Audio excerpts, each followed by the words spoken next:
These frozen Brussels sprouts are from Aldi's, or you can also get frozen Brussels sprouts from Walmart. I used 2 bags in the recipe that I'm getting ready to show you.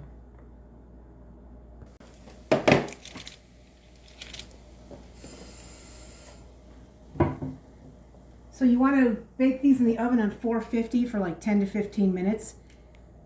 And then you're going to put some oil on there. Just drizzle them. And then your spices, whatever spices you like.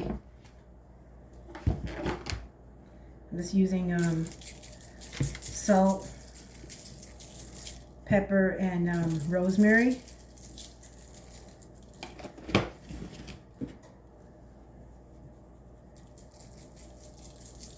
These are going to go pop back in the oven on 450 for like 10 or 15 more minutes. And then,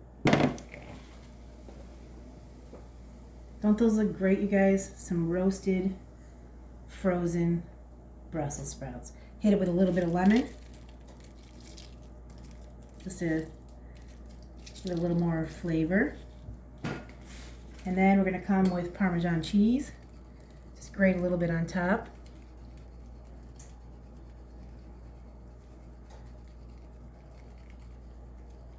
And this is actually really healthy for you. These Brussels sprouts, the Parmesan just gives it a little bit of tang.